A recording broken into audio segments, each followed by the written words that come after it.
All right. This open meeting of the Triton Regional School Committee is being conducted remotely, consistent with Governor Baker's executive order of March 12, 2020, and the current state of emergency in the Commonwealth due to the outbreak of the COVID-19 virus. In order to mitigate the transmission of the virus, we have been advised and directed by the Commonwealth to suspend public gatherings, and as such, the Governor's order suspends the requirement of the open meeting law to have all meetings in a publicly accessible physical location. Further, all members of public bodies are allowed and encouraged to participate remotely. I hereby call to order the December 30th meeting of the Triton Regional School Committee at 7 p.m. I'm Narissa Wallen, Chair of the Triton Regional School Committee, and I would like to confirm that all members and persons anticipated on the agenda are present and can hear me. Members, when I call your name, please respond in the affirmative. Erin? I'm here and I can hear you. Thank you. Paul Goldner? I'm here and I can hear you. Thank you. Maureen? I'm here and I can hear you. Thank you. Caitlin? I'm here and I can hear you. Thank you. Pauline? I'm here and I can hear you. Thank you. Linda? I'm here and I can hear you. Thank you. Paul Mayette? I'm here and I can hear you. There we are. And Tina, I don't think came in. She had a conflict tonight and wasn't sure if she was going to be able to make it since this was a relatively last minute scheduling on it. Kaylee? Here and I can hear you. Thanks, Kaylee. All right. Staff, when I call your name, please respond in the affirmative. Triton Superintendent Brian Forget. Here and I can hear you. Thank you. Assistant Superintendent Kim Croto. I'm here and I can hear you. Thank you. School Business Official Kyle Warren. I'm here and I can hear you. And Special Education Director Dave McGee. I'm here and I can hear you. All right. Thank you all. For this meeting, the Triton School Committee is convening remotely via Zoom using the information posted on the district's website identifying how the public may join. If you are personally attending by video conference using your device's camera, please be aware that others may be able to see you. Committee members and administrators, please remember to mute your phone or your computer when you are not speaking.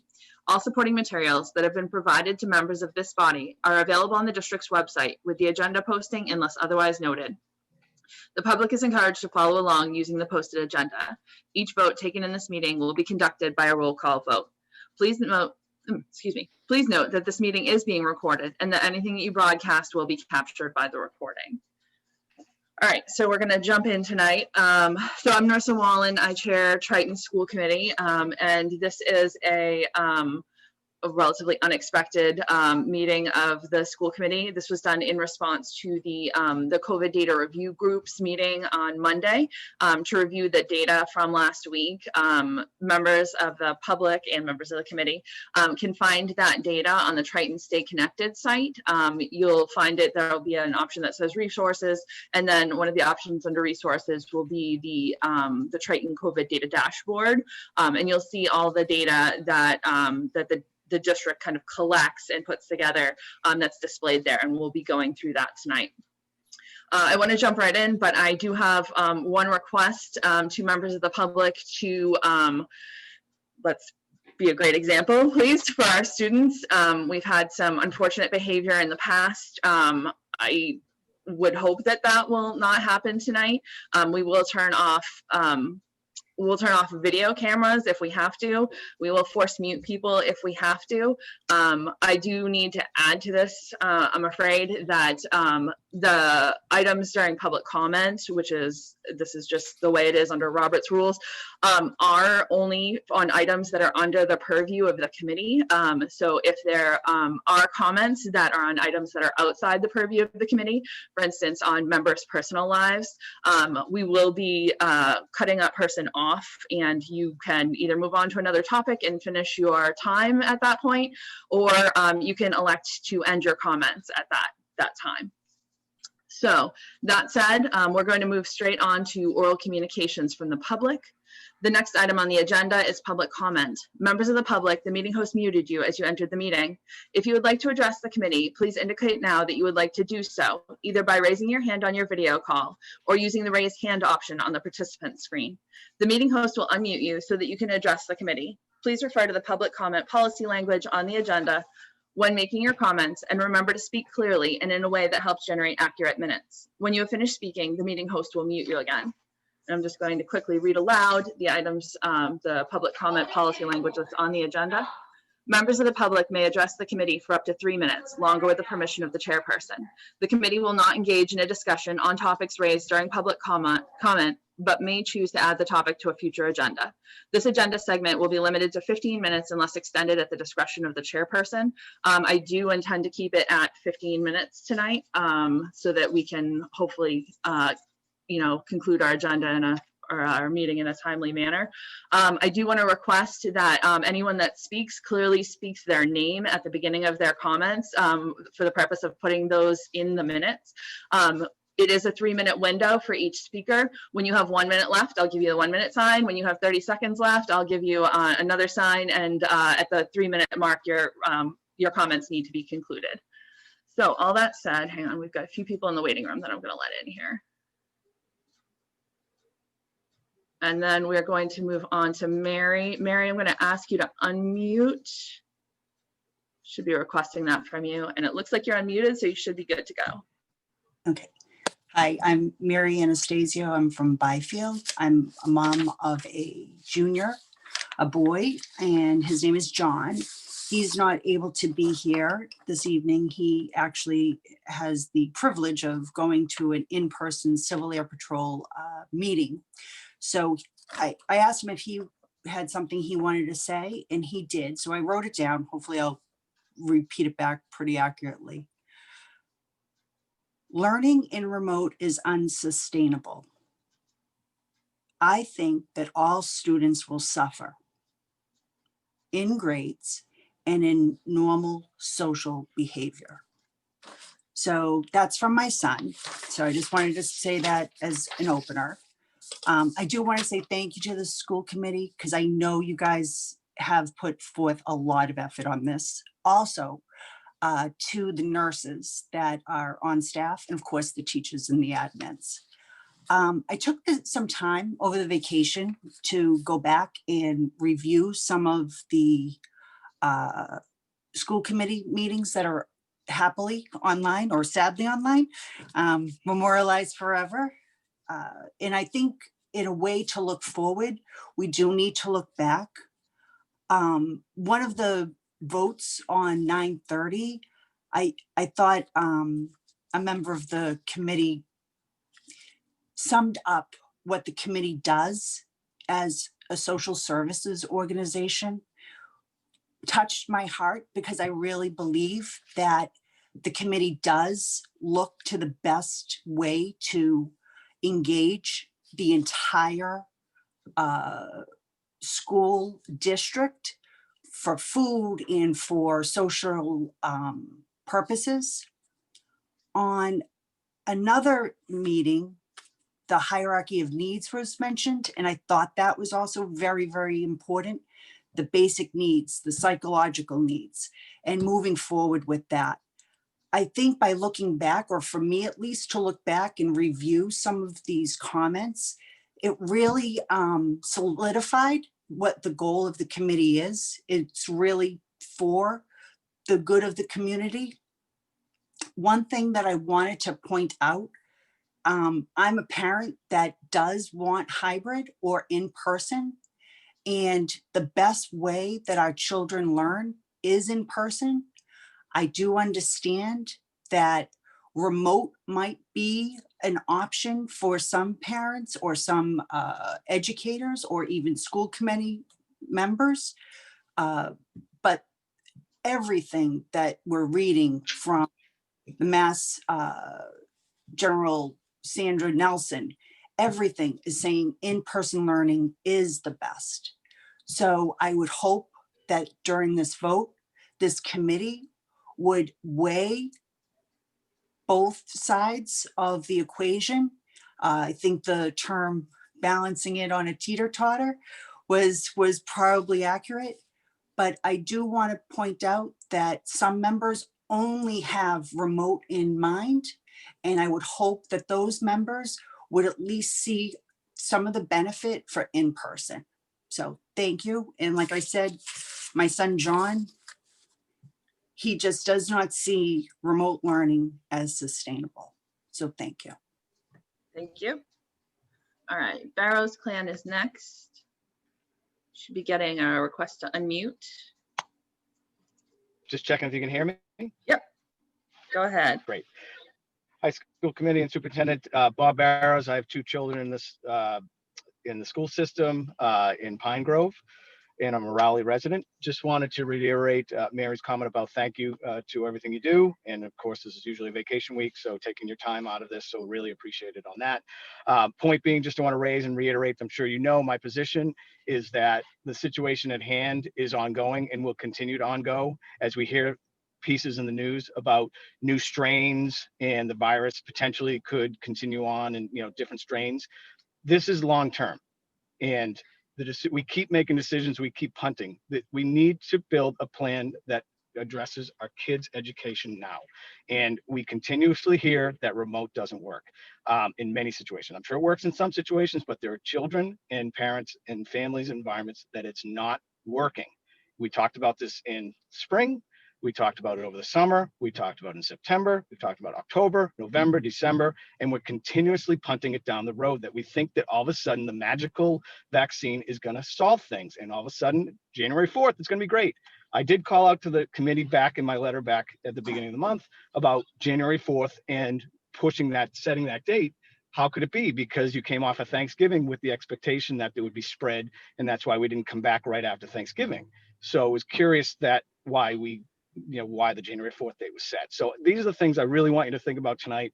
If you do make a vote and do make a decision, that again, we're in the same position we were last month and month before that and month before that. It's not going to change March, February, April, May, June. It's going to continue. We make decisions now that address the kid situation now. Please, really want you to take that into consideration. And just want to reiterate my point. Really need to have the children back into school in some sort of manner in the hybrid, giving the superintendent and his team the tools and backing to make the decisions they need to, and follow along the guidelines and really follow that process and positions. Thank you. Thank you.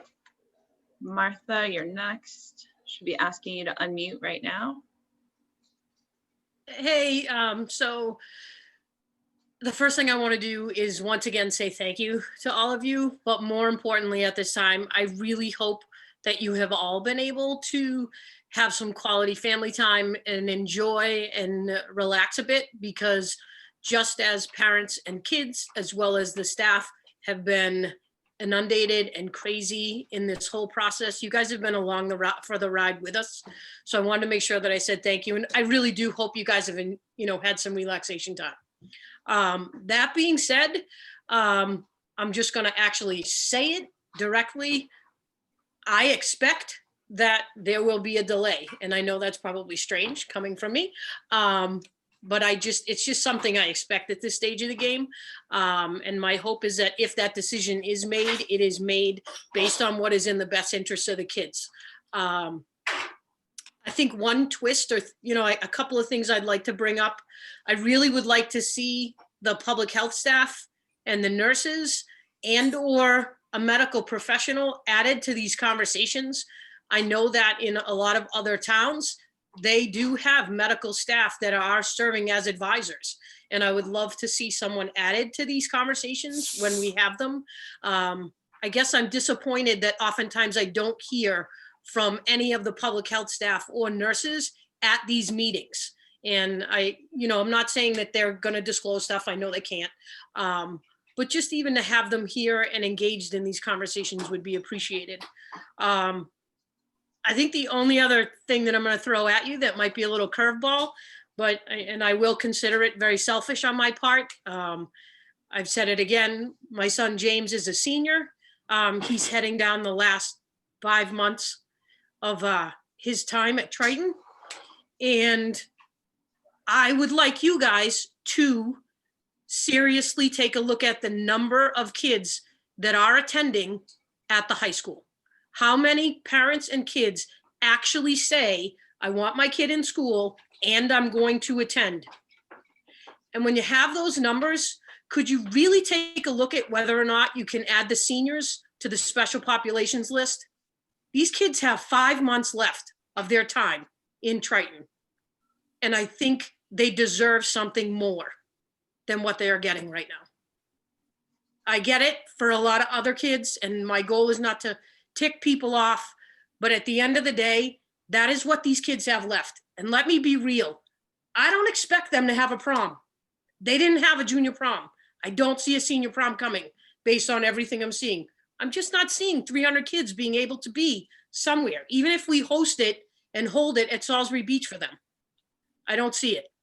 I'm asking you to give these kids the last 5 months together in the building, if that's at all possible. Thank you. Thank you. All right, Fuller is the next. Ooh, sorry, I accidentally collapsed my list here. All right, Fuller is the next one, and it looks like this one will be our last one. Unless it's really short. Can you hear me? Yep. I'm having problems with my video here. So I've recently, first of all, my name's Chris. I've got 2 kids in elementary school, Newbury Elementary, 3rd and 5th grade, and they're suffering. My son, who made great gains last year, it was a long, hard fight to get him to become a studious student, and all of those gains have been reversed since we've gone to remote learning. My daughter, who's a straight A student, could care less anymore about school. So there's that. I've recently come across some numbers that I find very illuminating, and that is 89% of the elementary classes across all 3 schools, 89% of the classes have 20 students or less. So what that means is, right now, according to the superintendent, we can fit 14 to 16 students in a classroom, in a typical classroom. That's based on a classroom size of 28 by 30 to 30 by 30 feet. So right now at 6-foot social distancing, we can fit 14 to 16 students. Well, what would the spacing need to be in order to get 18 to 20 students in a room?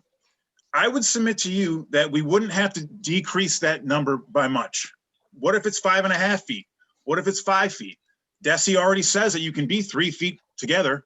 So 5.5 feet, that's a far cry from what's allowed already.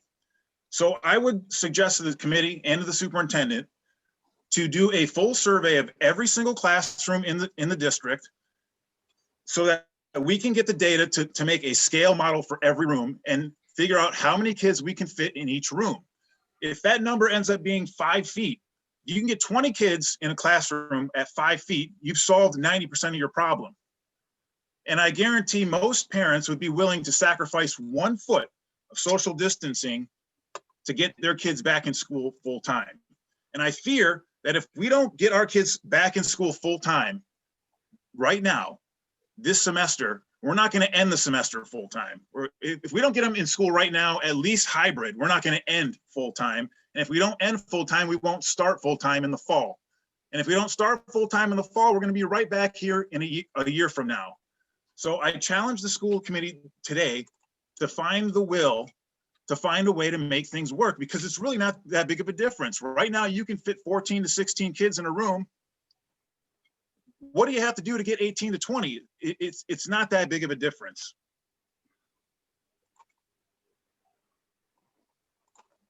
Thank you, that's it. All right, thank you. All right, so that is all the time that we have for public comment. So we are going to move on to the reopening of schools on January 4th, 2021. I'm going to ask you to open the dashboard if you don't have the dashboard open already. I know a lot of the committee members have been kind of going through this periodically. So this is up to date. And we're going to begin at the top, and the superintendent is going to kind of recap some of the more recent cases, and then we'll work our way down here because there are some changes. Obviously, changes happen week to week, but there's also been some changes that we need to talk about. So I'll start with the in-school cases. So again, that first chart on the dashboard is cases of our students and staff that have been identified. This isn't someone who is a family member, a parent of a student. They would be further down the dashboard as a close contact, as one of our student being a close contact. So this is actual cases of one of our students or one of our staff. So you can see, I mean, certainly the first cases, the first case we had was back on September 27th, and then didn't have another case until about a week and a half prior to, or actually just about 2 weeks prior to Thanksgiving. Since Thanksgiving, we've had 54 cases total. this year. 53 of the 54 since November 13th. 46 of those 54 cases have been since Thanksgiving. 41 of them have been since December 1st.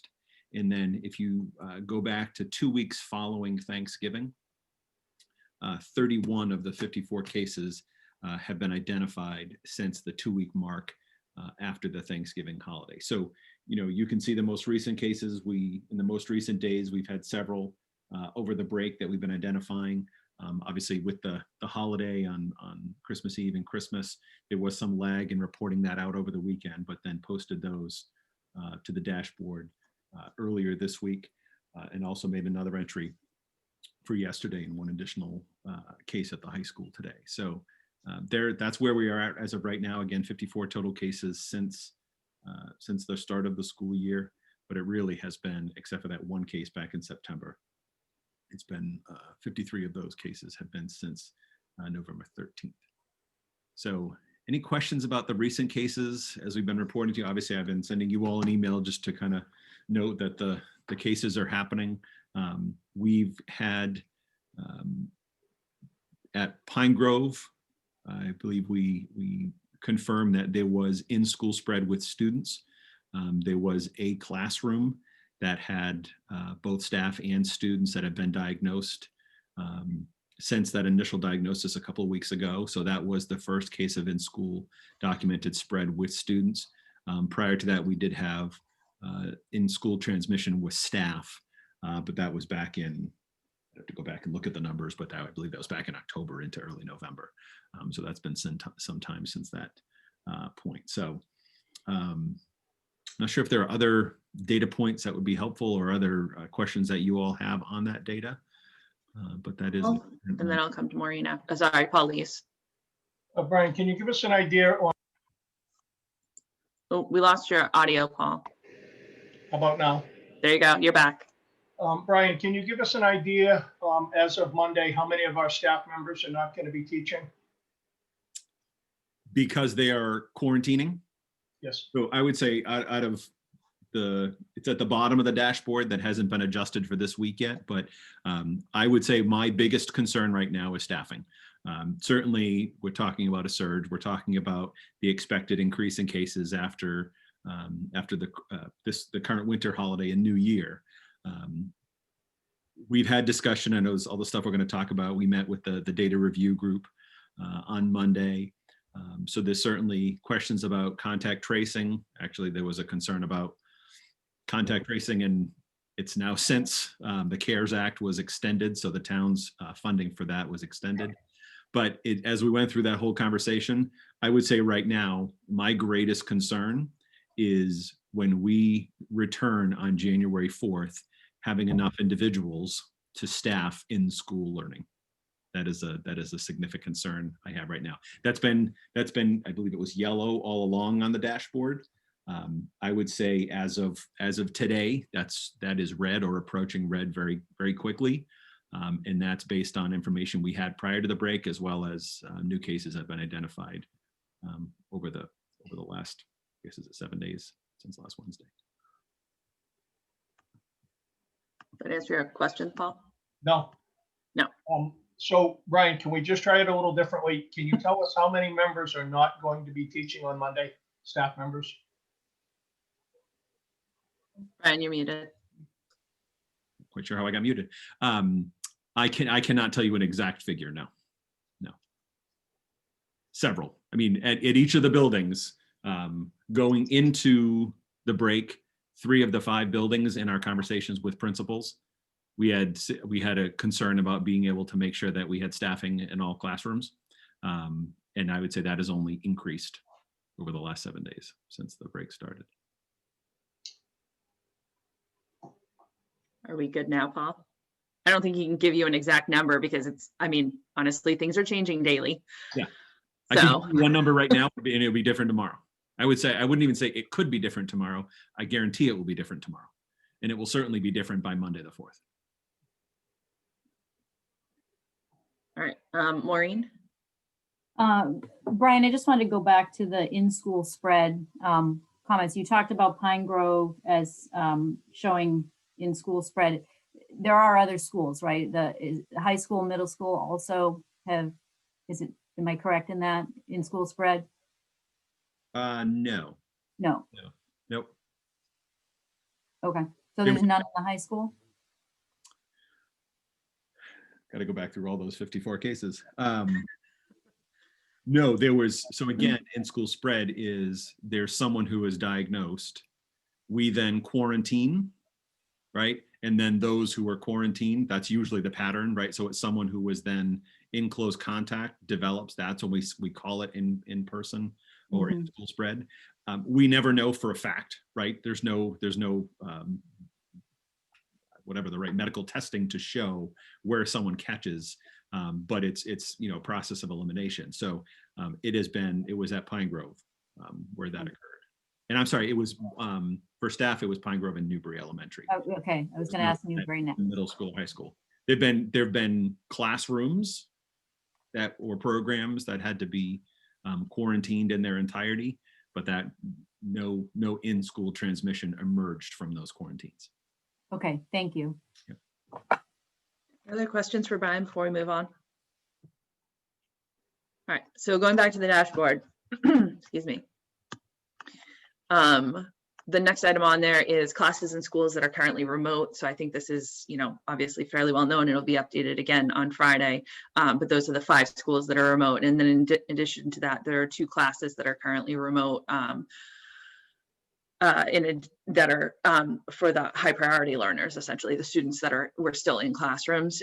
There are 2 of those classes that are currently working remotely. As of the last update, there were 43 new close contacts from outside community cases that were affecting individuals in the building. Again, that's something else that will be updated on Friday. The next item is new cases in district towns in the last 14 days. I will let that graph speak for itself. You can see the numbers on there. We've got a pretty steady climb going on in Salisbury. Newbury and Rowley have been climbing and then leveling a little and then climbing and then leveling a little more. And from the data review group meeting on Monday, it sounded like that's kind of where we're at right now. Massachusetts daily cases are in there and those are updated. I will note that they did not have a daily data report that was released on December 25th because of the holiday. So that one super high spike that you're seeing there is actually the 24th and the 25th together. So that's kind of I would just say that's a data point that you should just take into account, knowing that that's 2 days worth of data. Percentage of cases in contact reached by tracers statewide. Those are percentages that are included there for you. And then we're down to the stoplight factors. So I'll include the federal response to the pandemic is there. That's level red right now. We're still waiting to kind of hear what the latest aid package would mean to districts. Their state response to the pandemic remains at a yellow. Brian had mentioned staffing shortfalls are remaining at a yellow right now. Local contact tracing capacity was one that actually changed last week. It went up to a yellow.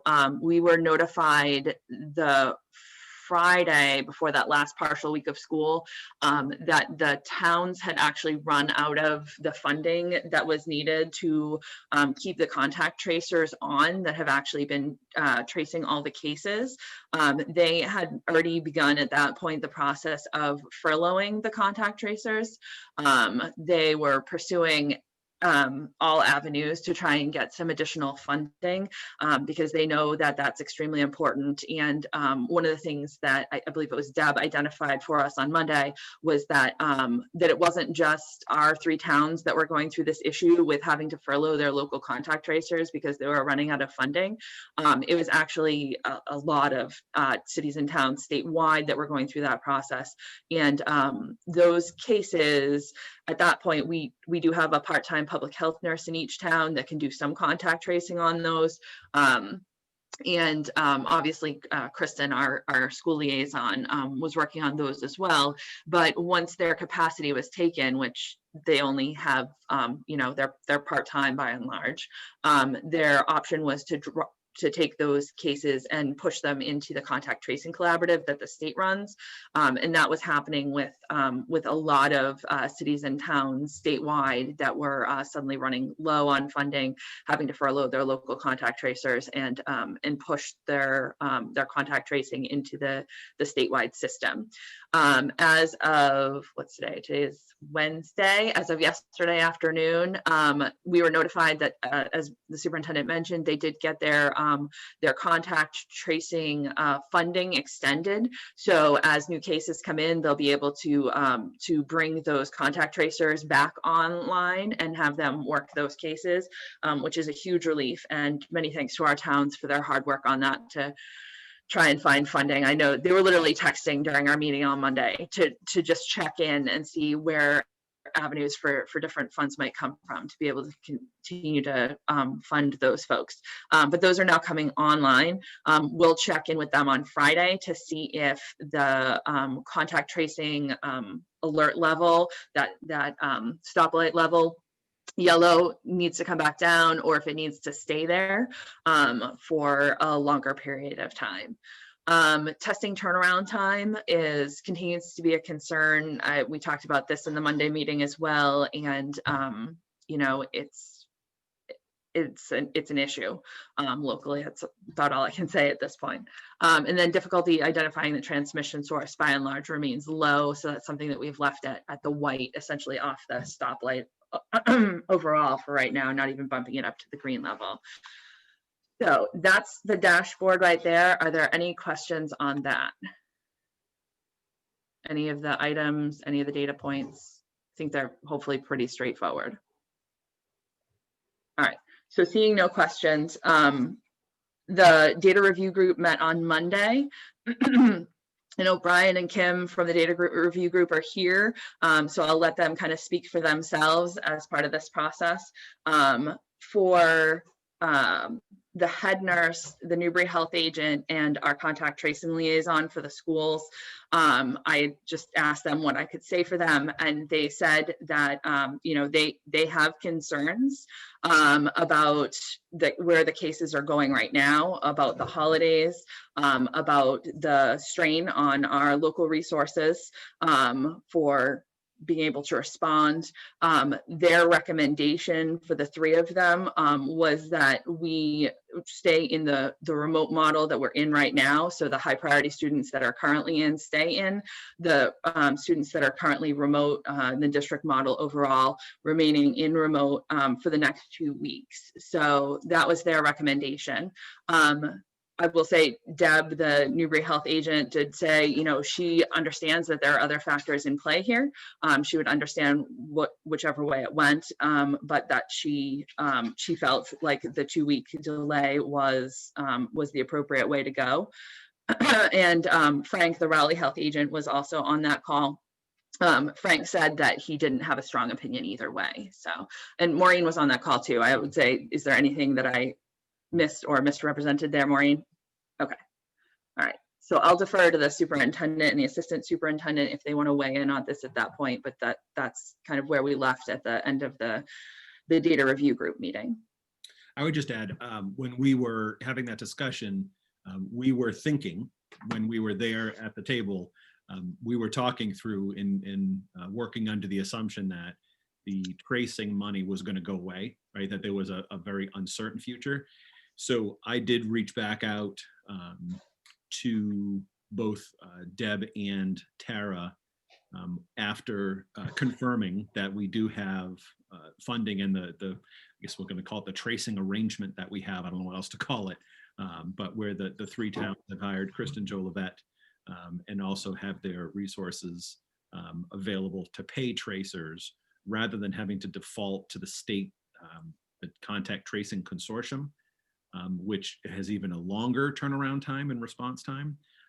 I reached back out to them just to confirm, saying, okay, now that that concern is off the table, is that still your recommendation? So, you know, Deb deferred to Kristen, as Kristen is the one in the trenches 27 hours of every 24-hour day. And she said it doesn't change her opinion at all. You know, as much as I want to get back to hybrid, I have to, you know, accurately convey her concern. And She is the one who is doing this 24 hours a day. And she has significant concerns about the current pace. And if the pace continues or accelerates even further, I certainly didn't walk away from that conversation with them thinking that yellow was going to go towards green in regards to the tracing capacity. Certainly when we met on Monday, the concern was it going to red. But I think that funding wise, we still have the same capacity for tracing. But I think that as these case counts have gone up, it's the strain on the towns and the tracing within the town that they all still have that, share that concern. So, Tara O'Keefe is our lead nurse, and, speaking on behalf of the nurses, they get obviously, right? They are one of those resources in the schools that provides a lifeline to so many kids and to so many families. But they have, based on what they're doing and what they're seeing and the response and the time it's taking and the tracing and the impact when the cases are happening, they are certainly in support of the recommendation that our health agents made in bumping out an additional 2 weeks. So. All right. Do you want me to open for questions now, or do you have anything else that you want to add, Brian? I don't think so. Again, I think my greatest concern right now is staffing. Absolutely. All right. Thank you. Paul Goldner. Give me 2 seconds and there you go. You should be unmuted. So I don't know. I know that the school district to different town translation has been a concern for a while. I was quarantined for 2 weeks in December from contact in Newburyport, and I was never reached out to by the Newbury contact tracers. I don't know if that was because of something on Newbury's end or something on Newburyport's end, but that was my experience. I guess I would say, I think if you were only notified through the school, correct?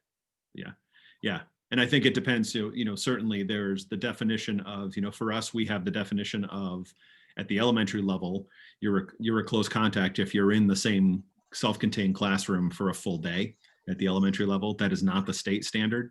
So there are many families who would be considered, shifted remote when we shift that class to remote, but wouldn't necessarily have to officially quarantine per DPH. But I guess I would say I've definitely heard that story from several others that would have expected a call and didn't. And I think if Kristen or Deb or Frank or Jack or anyone else was here, they would tell you they certainly don't feel like they're getting to every person in a timely fashion. They're definitely, even with the resources they have, they're struggling to keep up for sure. I'll add to that I've heard that from multiple people as well. And I had in fact raised that with Newbury's emergency management director the last time I talked to him. He said he was going to follow up on that. I have not heard back from him, so I will follow up with him. It's been kind of wonky with holidays and things like that, and everybody's work hours being all over the place lately. So, but I will check back in with him on that. Are there any other questions on the dashboard? Anything coming out of the data review group? Paul Mayette, give me 2 seconds and I'll ask you to unmute. There you go. You should be good. Brian, is it your opinion that in 2 weeks' time, the staffing concerns would be better situation than they are right now because of that? If we were to follow that recommendation, that would ease the staffing concerns to return hybrid at myself. Yeah, it was a little choppy. I don't know if that was my computer or yours, but staffing has been a concern all along, right? And I think if you go to North Andover, Newburyport, Pentucket, right? Everyone I speak with, staffing has been challenging, just based on the nature of when someone gets the call and they need to quarantine because of a family member or what have you, we have no choice, right? They're walking out the door immediately. So I would not expect that that's going to go away. But from what we can see, and again, I don't know for certain, but I would anticipate that after this bubble comes through, that yes, it would absolutely improve. I don't have any reason to think that it's a certain thing it's going to continue in perpetuity. So I would be hopeful that it would be able to be. These are people who are out and either out symptomatic or out officially quarantining because of having been a close contact. Does that answer your question, Paul, or do you have a follow-up? You're good? Okay. All right. Any other questions for the superintendent or on the data review group dashboard? Anything before we move on to discussion? I mean, you can always ask questions after that, but just, I always like to try and clear them out if we can before we get started. All right, seeing none. So I'll open it up for discussion then at this point. And I don't know if somebody wants to kind of jump in and get started or where we're at. I can go first, but I usually go last, so. Anybody else want to jump in first? Maureen? Okay. Thanks for being the first one. Oh, well, I guess, I mean, I was, as Narissa said, I was part of the data review group on Monday, and you know, the comments that Brian made about the, you know, our lead nurse and our contact tracer about, you know, them believing that a 2-week remote is probably a wise decision at this point. Those were statements they did not make lightly. I know Tara, our lead district nurse, you know, struggled with it and said, you know, she would love to be able to say that we should be able to start hybrid, but all that she's seen over the last month is just, you know, kind of points her in the direction of just to extend the remote.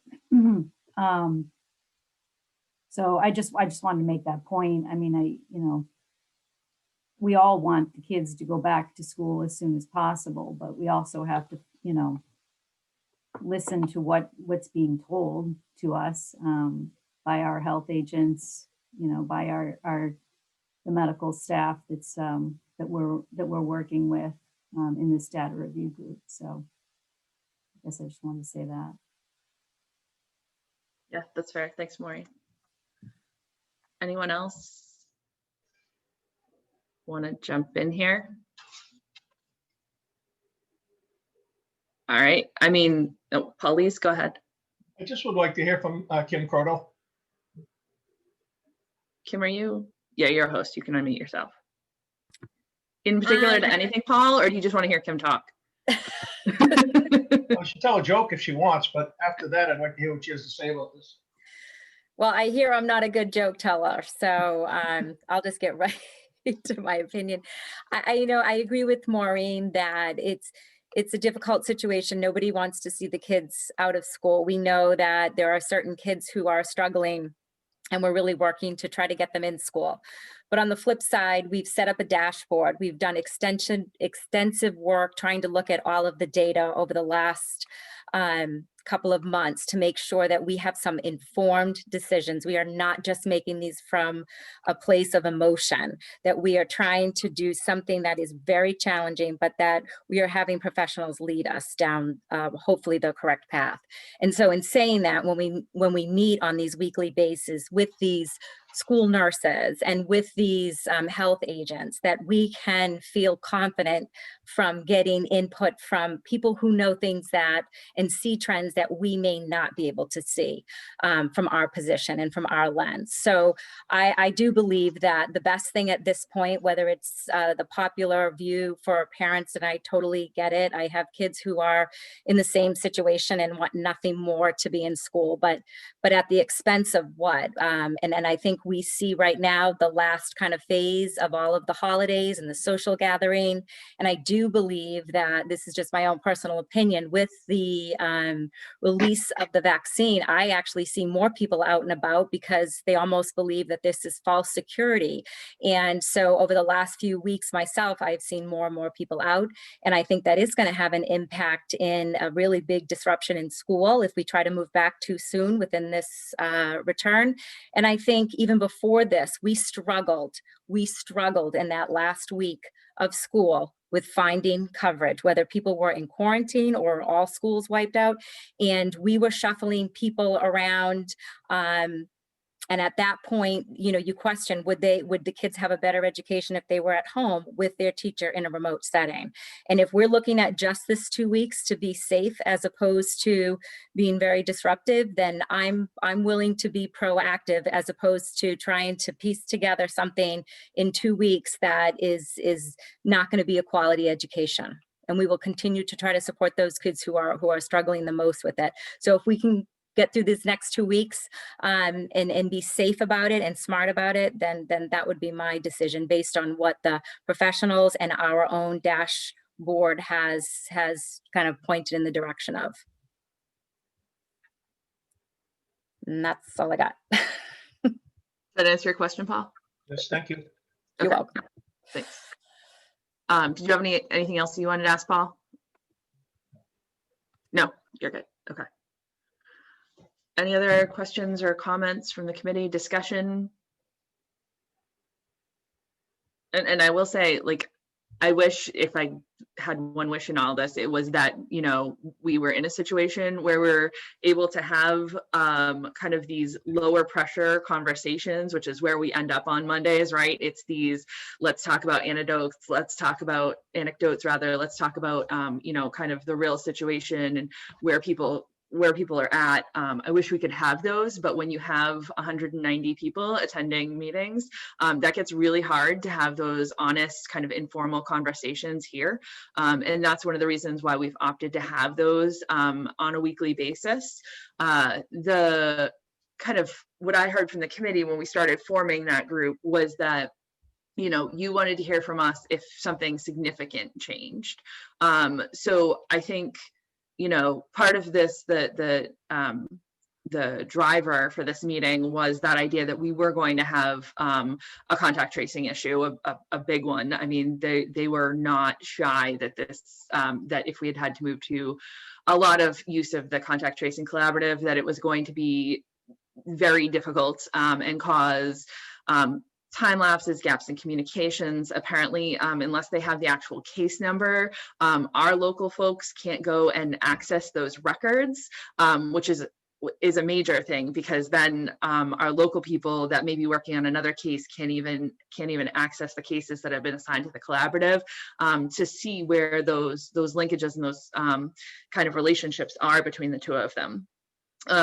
So that was part of the driver for this meeting, but I think this was also a meeting where we very clearly and definitively heard from the healthcare folks that are there that they had a strong opinion on this one that needed to come back to the committee. So that was why we called it. The meeting last month was not driven by the data review group. It was driven by the change of the middle school, high school into a full remote model because of the concerns there with the cases that were happening and the situations around those cases. So this is the first time. I hope I'm feeling like I didn't waste anybody's time here. I mean, I think these are things that you needed to hear, that the public needed to hear, that need to be, you know, said in a public forum so that folks understand kind of where we're at and where the big issues are. So that was why we brought it back.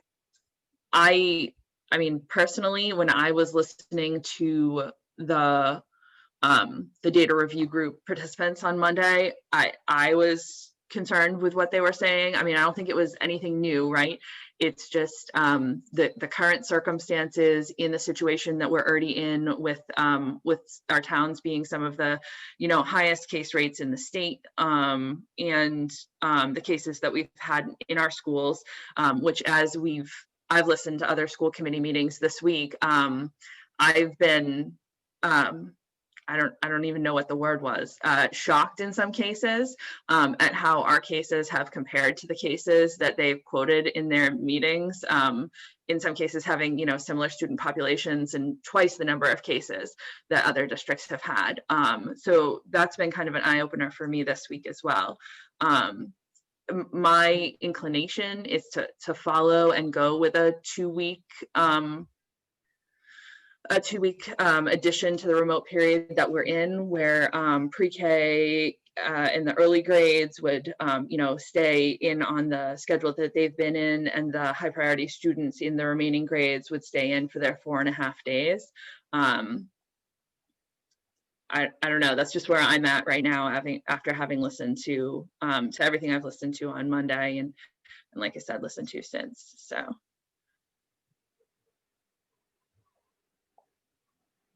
anybody else? Because I need to. Yeah, Caitlin. Hang on 2 seconds. You should be there. You go. Thank you. Thank you. Brian, so I have a question.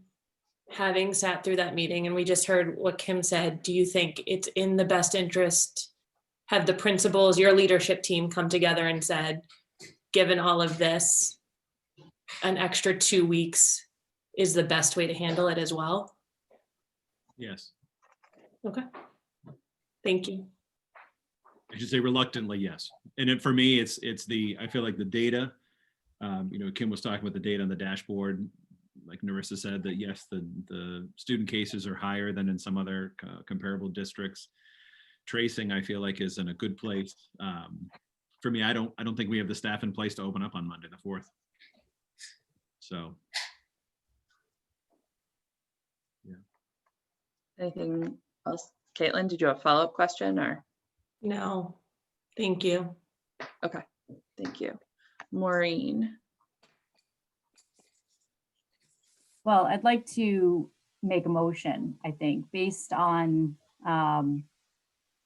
everything that we heard in the data review group and what our administrators believe is best. I'd like to make a motion that we remain in the current remote model with high priority students in through January 19th.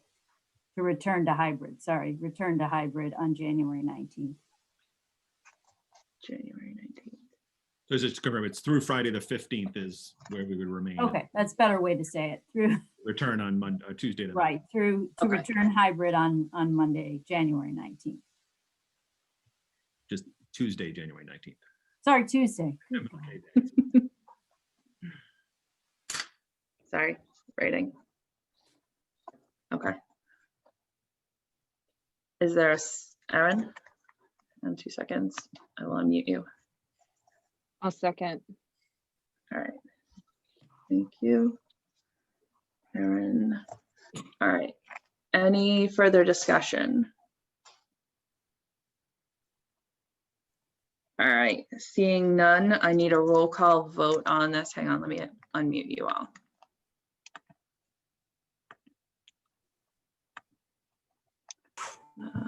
Pauline is already unmuted. Aaron's already unmuted. Think I've got you all. All right. Aaron. Yes. Paul Goldner. Yes. Maureen. Yes. Caitlin. Yes. Paulise. I'm going to abstain. Abstain? Okay. Linda. Yes. Paul Mayette. Yes. Okay. I think, let me just double check. I don't think she came in. I didn't see her. No. Did you check, Brian? I see you shaking your head. Yes. Okay. All right. So she's not here. So, all right. And I'm a yes as well. So that is 7 yeses, 0 no's, and 1 abstention. So that motion passes.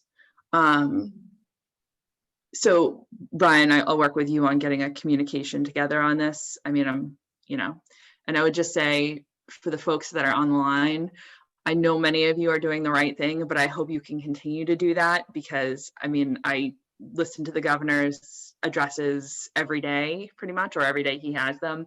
And the things he keeps talking about are informal gatherings that are driving cases here, that there are,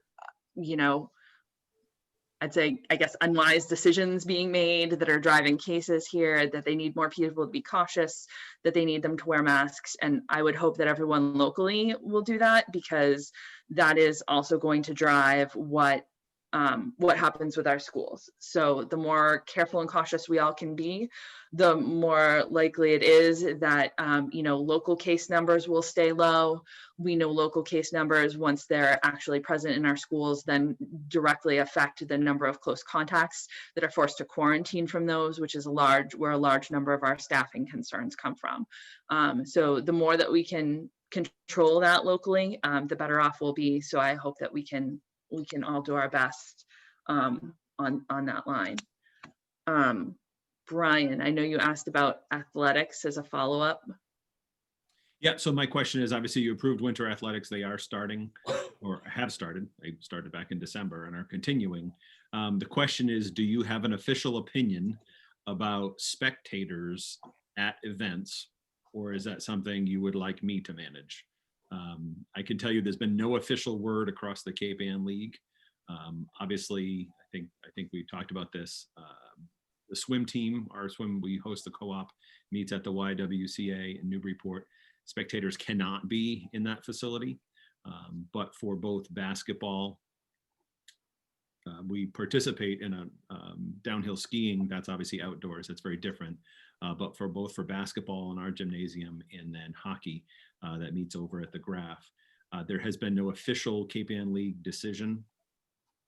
But I know there are several towns within the Cape Ann League where their health agents have basically said, if you're going to visit a team where spectators are allowed, home or both, then they're not allowed to send the team. So there's certainly some complicating factors with allowing spectators at games. The Graph Rink allows for, I'm going to butcher the name, it's something barn, video barn or something. Barn. Thank you. That allows people to subscribe and watch the games live there. Bob Lathrop has agreed with our athletic director to make sure that he can staff the VTV crew in the gym so that all those games can be streamed live on the VTV channel. So I guess that's the question is, do you have an opinion, or is that something you would like me to manage with the principal and athletic director? Elise? I think that's a Brian Forget decision. All right. Any other, Maureen? I was just going to add that I agree with Paul. And I wanted to add that, it was managed very, very well in the fall.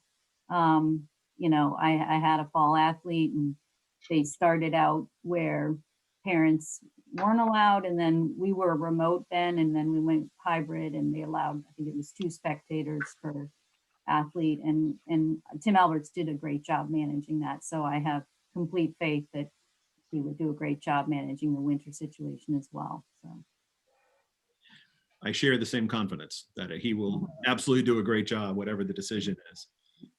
And we'll continue to, again, if I don't know if that's an official vote or not, but if that's where it lands, then certainly that'll be something I'll keep you updated, and it'll be something that I think is probably going to kind of ebb and flow right through the first game, which I believe is January 8th. It's the first competitive interscholastic game.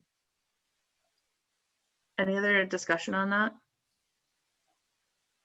I just had to, Brian. I don't think that's under the purview of the school committee. I don't think that's a school committee decision. I would just urge you, if there is, we voted athletics through. What I heard from the committee was that athletics was voted through for the students. And I appreciate that spectators are part of that, but if there is any concern that having spectators there might endanger the ability of the students to continue with athletics, because we know it's a mental health thing. And I would say this is true for all activities, not just athletics, that we are on the side of caution. And I would hope that, you would consider not having spectators there. I haven't obviously been to any of these sports, so I don't know, where the risk might be there. Obviously, again, deferring to you on that, but I would say if there's any risk at all there, and we're having, concerns about, a potential issue there, that the decision is made on the side of caution, since that's what we voted it in for, and that's, I believe, what we need to preserve. absolutely. And that is absolutely my approach. It's been this case with classrooms or grade levels or schools in regards to cases and concern, and that would absolutely be the same case here. And it might be that for a certain, like I said, for a certain game, we're going to say no spectators, otherwise the game can't happen because the visiting team won't be able to come, or others where we say, maybe we're just going to allow senior parents because we only feel like we can let whatever, how many in, one senior parent or two senior parents, but seniors only because it's their last season. So certainly we'll manage it very tightly, and in your words, absolutely be erring on the side of caution, because the worst case scenario here is that it gets shut down, and what we don't want is the season to be shut down. So Yeah, absolutely. All right, thank you. Is there anything else we need to address? No. Okay, so I just wanted to remind the committee real quick, I had sent you this by email. Our original meeting date for the beginning of, or next meeting date was going to be for January 6th. Just with the way the holiday is working out, the business meeting packets take a long time and a lot of effort to pull together. As you know, I think our last one was like 300 and 400 pages, somewhere in there. They get long. We didn't feel like it was either try and do that before vacation really started, but have that then be dated, or look at pushing off the meeting. So since I had no one get back to me and say that they could not make a meeting on the 13th, what we're going to do is we're pushing that meeting from January 6th, the January business meeting, from January 6th to January 13th. And that will allow for time to pull together that packet and get it out to you in advance with all of the information, and have that information be up to date, so that there's not a data lag or a time lag in there in any of the updates that we have. And I'll just note too that the data review group will continue to meet and be looking at numbers. I meant to mention this earlier, Paul Mayette has done an amazing job of keeping the dashboard updated. He took it on himself to change some of the data to being updated on a daily basis, which was a level of dedication that I was not willing to go to. I will admit that up front.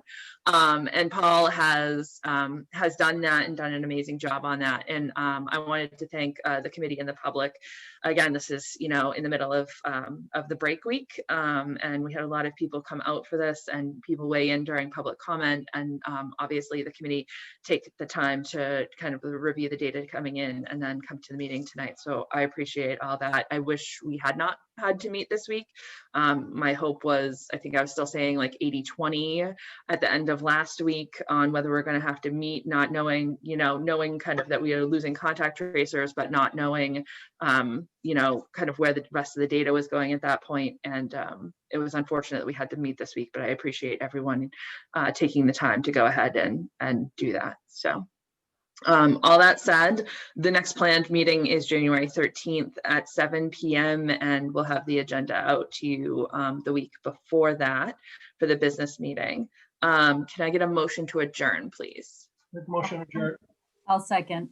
Paul, Eve, and Maureen. All right, any discussion? All right, I need a roll call vote, please. Hang on, I lost my roll call sheet. My stack of papers here. There it is. All right, Erin. Yes. Paul Goldner. Oh, he's muted. Sorry, Paul.